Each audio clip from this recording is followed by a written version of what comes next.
Bonjour à tous et bienvenue à l'entretien de France 24 consacré aujourd'hui à Mein Kampf, Mon combat d'Adolf Hitler. Cet ouvrage qui pose les fondements du nazisme et sa haine des Juifs va rentrer dans le domaine public en France le 1er janvier 2016. Et cette échéance inquiète quelque peu notre invité du jour, l'avocat Philippe Cohen.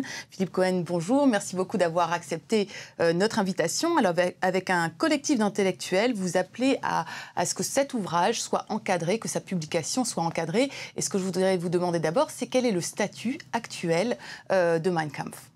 Justement, le problème que l'on a tous aujourd'hui avec ce texte, c'est qu'il n'y a pas un statut, mais il y a à peu près un statut par nation et par pays, alors même que ces pays et ces nations, si on prend l'Union européenne, ont toutes énormément souffert des conséquences de ce texte qui ont amené à une 50aine de millions de morts. L'idée, c'est de dire, en fait, puisque le texte va tomber dans le domaine public du droit d'auteur, 70 ans donc après la mort de son auteur, Adolf Hitler étant mort en avril 1945, 70 ans, on arrive à la fin 2015, donc ça veut dire que le Land de Bavière, qui aujourd'hui est titulaire des droits d'auteur, ne pourra plus faire ce qu'il a fait pendant de nombreuses années, c'est-à-dire de contrôler ces droits-là. D'accord, alors revenons, donc ça veut dire que le Land de Bavière touche des droits d'auteur sur la publication de ce livre, mais en France, est-ce que la publication de Mein Kampf aujourd'hui est autorisée véritablement? Parce qu'on ne le trouve pas véritablement dans les librairies. Le Land de Bavière, en tant que titulaire des droits d'auteur, touche des droits pour les éditions qui sont faites d'une manière licite, c'est-à-dire qui payent les droits.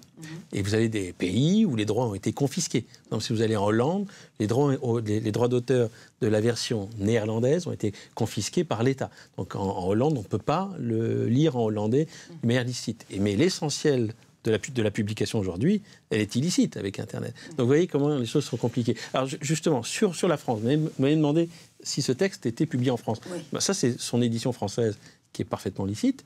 Une vieille édition.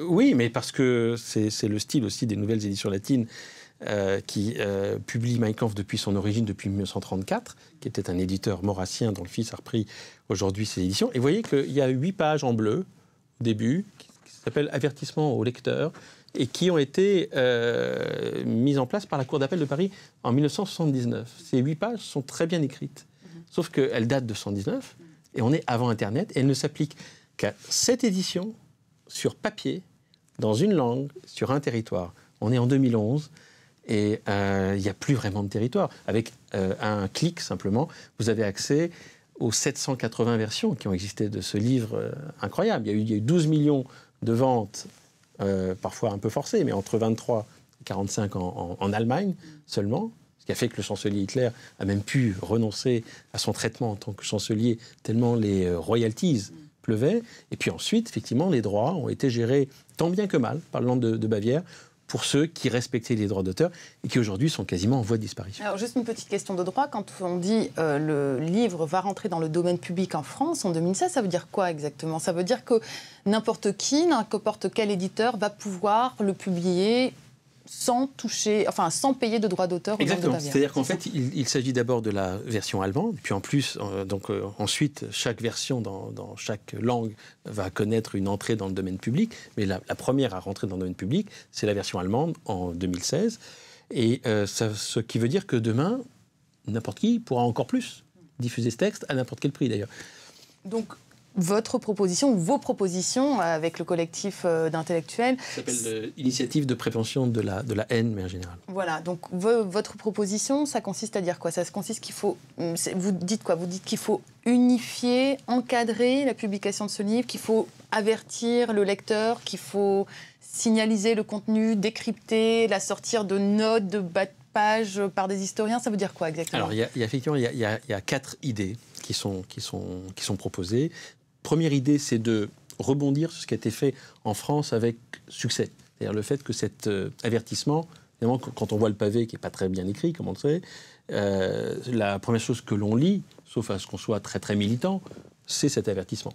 qui est clair et qui donne une introduction historique. Donc qui, pour l'instant, existe en France, est obligatoire en France, et que vous voudriez voir... Cette édition. Que pour cette édition. Donc que l'on aimerait voir appliqué à toutes les éditions pour ceux qui le veulent. C'est-à-dire que le projet que nous formons n'est aucunement une censure. Si quelqu'un n'a pas envie d'être informé, il aura une version, y compris tronquée, ça sera son choix.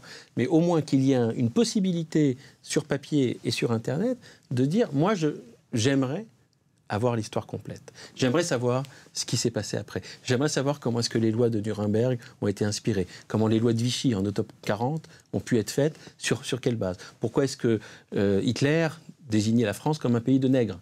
Pourquoi est-ce qu'il voulait absolument envahir la France?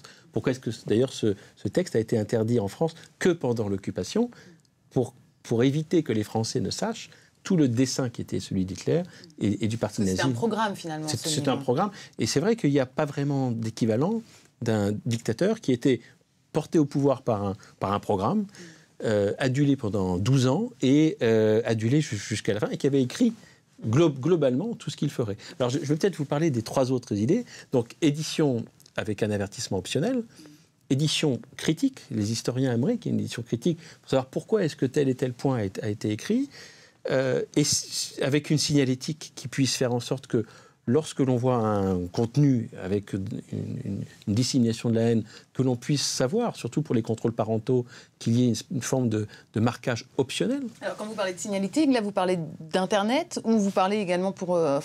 Les deux. Parce que Internet, justement, ce texte Mein Kampf, on le trouve sur Internet de façon... Enfin voilà, c'est très facile, immédiat. En version audio MP3.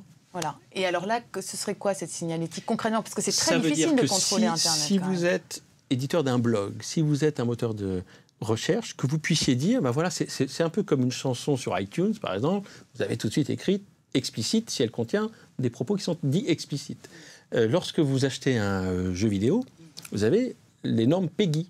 PEGI, c'est de l'autorégulation, où les industriels disent on est d'accord pour que lorsqu'il y a du contenu qui soit pornographique ou violent, qu'on le signale. Et donc là, pour Mein Kampf, ce serait quoi? Ce serait mentionner quoi alors? Contient de la haine, par exemple. Toxique, tue 50 millions de personnes. C'est-à-dire, en fait, le but, ça serait de pouvoir lancer une espèce d'appel à imaginer quel serait ce type de logo qui s'appliquerait à Mein Kampf, et puis finalement à tous ceux qui voudraient signaliser le fait que des contenus peuvent être sans haine ou avec haine. Et juste pour vous dire qu'il semble, l'écho que l'on a avec les opérateurs Internet et avec les différents éditeurs, c'est qu'ils sont intéressés pour valoriser leur contenu, pour pouvoir régler les contrôles parentaux, à ce que des sites Internet puissent se dire dépourvus de haine. Et finalement, est-ce que ce n'est pas ce qu'on cherche quand on va sur Internet, des sites qui promeuvent autre chose que la toxicité du racisme ou de la haine? Est-ce que vous n'avez pas peur que ce soit un peu contre-productif et finalement, en créant comme ça une sorte de buzz ou d'alerte sur le texte de Mein Kampf, finalement, vous n'attiriez pas plus de lecteurs et que vous ne suscitiez la curiosité Ce texte, c'est le plus grand long et best-seller de l'histoire de l'imprimerie.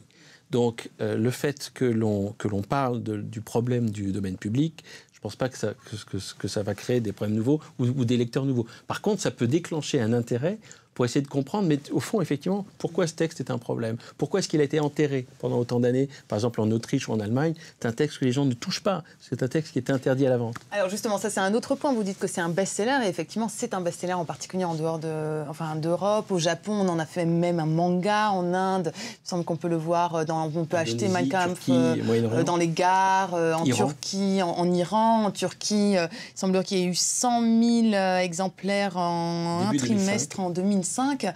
Donc finalement, vos propositions se cantonneraient à l'Europe, mais dans le reste du monde. Non, c'est pour...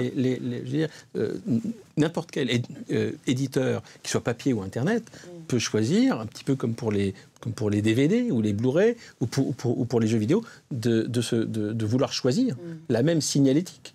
On n'a pas besoin d'être en Europe pour choisir une signalétique PEGI. Mais comment expliquer le succès quand même de ce livre? C'est surprenant, 100 000 exemplaires en début 2005 en Turquie, un manga au Japon, c'est quand même extrêmement surprenant. Ce texte, pour ce qu'il a été, ce qu'il a causé et son interdiction, le mythe qu'il y a autour, crée une certaine excitation pour l'esprit. Lorsqu'on interdit, justement, c'est pour ça que je dis aujourd'hui qu'il ne faut pas interdire, il faut plutôt expliquer. Interdire, c'est attiser une certaine curiosité. L'autre point aussi, c'est que ce texte permet de pouvoir obtenir des alliés objectifs. Lorsqu'on a un problème avec Israël, par exemple, on se dit, mais au fond, est-ce qu'on ne peut pas trouver un texte qui puisse expliquer toute la haine que l'on a envers Israël? Et ce texte est vendu dans les pays où cette haine est attisée. Et ça peut être aussi soit une haine contre Israël, soit aussi pour expliquer toute une hiérarchie castique. Hein. C'est-à-dire, alors là, c'est pas très clair pour moi. C'est intéressant de voir que les pays qu'on cite sont ceux où le pouvoir en place autorise à ce que l'on range d'une manière hiérarchique certaines castes. Donc c'est peut-être aussi pour cela qu'aujourd'hui ce texte est laissé de manière un petit peu coupable, on va dire, en succès en termes d'édition, alors même que dans d'autres pays, il y a une attention un petit peu différente. Et lorsqu'on est dans un pays qui pousse au nationalisme, eh bien, ce texte trouve un certain succès, parce qu'il est là pour auto-expliquer peut-être le pouvoir local et ce qu'il en fait. Et qu'il est instrumentalisé. Merci beaucoup Philippe Cohen pour vos explications. Et donc vous militez pour l'encadrement, l'explication d'une lecture critique de Mein Kampf. Vous pouvez, en tout cas, c'est la fin de cet entretien que vous pouvez retrouver sur notre site internet france24.com en français, en anglais et en arabe.